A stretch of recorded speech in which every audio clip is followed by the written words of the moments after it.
Chers paroissiens, pour la première fois ce dimanche, il n'y aura donc pas de messe. Je mesure combien c'est une épreuve pour vous. D'abord parce que c'était l'occasion pour vous de recevoir Jésus dans la Sainte Eucharistie. C'était aussi l'occasion pour nous tous de nous rassembler en communauté. C'est une épreuve aussi pour nous prêtres parce que nous allons célébrer notre messe, certes, mais nous allons la célébrer sans vous, sans le peuple qui nous est confié, même si nous prierons pour vous et pour tous ceux qui sont atteints en particulier par cette épidémie, tous ceux qui les soignent avec un dévouement admirable, et puis tous ceux qui sont plus fragiles parmi nous et donc sans doute plus inquiets. Comme curé, je vais donc dimanche après dimanche vous proposer un petit message comme celui-ci pour vous aider à vivre les jours qui viennent dans ce climat si particulier. Et puis un des prêtres de la paroisse ou un des diacres enregistrera aussi une homélie.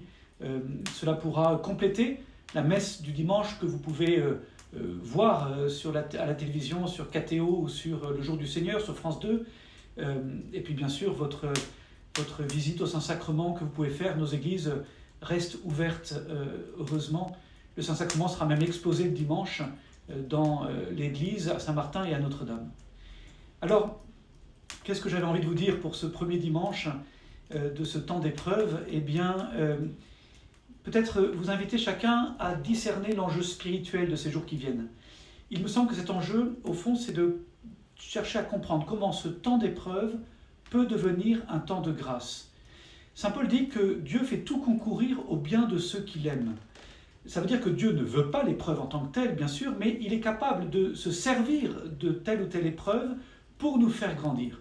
Il est capable de nous rejoindre dans ce que nous vivons, d'heureux ou de plus difficile, pour s'en servir, pour nous faire grandir dans la foi, dans l'espérance et dans la charité.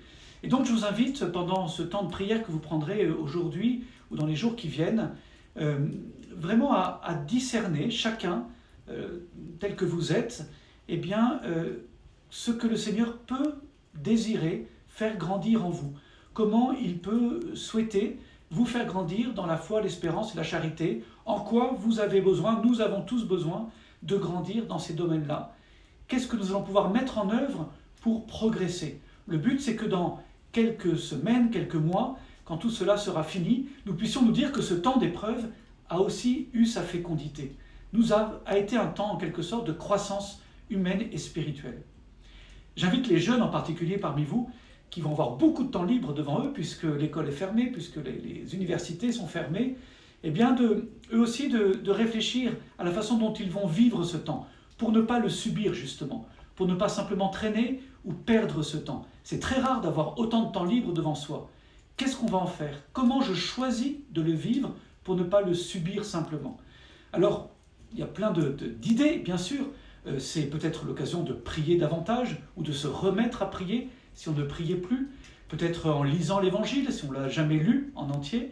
Peut-être, par exemple, en trouvant un ou deux livres, une vie de saint, ou des livres qui élèvent l'âme ou qui enthousiasment le cœur. Il peut y avoir aussi l'occasion peut-être de prendre davantage de nouvelles de vos anciens, de ceux qui nous entourent, des personnes âgées dans le voisinage, qui sont peut-être plus isolées du coup pendant ce temps. Il s'agit peut-être de rendre service autrement, il s'agit aussi peut-être de vivre des moments plus profonds entre amis, plus vrais, avec des vraies discussions, avec des vrais échanges, parce que ce temps nous appelle aussi à une certaine gravité. Voilà, chacun doit trouver le moyen de discerner tout ça, mais il me semble que c'est vraiment l'enjeu de ces premiers jours, choisir de ne pas subir, choisir de vivre pleinement ce temps pour en faire un temps de croissance avec l'aide de Dieu, avec la grâce de Dieu. En tout cas, nous restons unis dans la prière. Vos prêtres restent à votre disposition, n'hésitez pas à les solliciter. Et puis, restons aussi bien attentifs les uns aux autres, en particulier aux personnes plus fragiles et plus âgées autour de nous, à qui nous pouvons peut-être rendre service ou que nous pouvons aider d'une façon ou d'une autre. Restons, je le disais, unis dans la prière. C'est aussi notre façon peut-être ces jours-ci de redécouvrir cette communion qui nous rassemble, comme une cordée spirituelle. C'est aussi cela l'Église, la beauté de l'Église. Bon dimanche à vous, je prie pour vous, avec vous.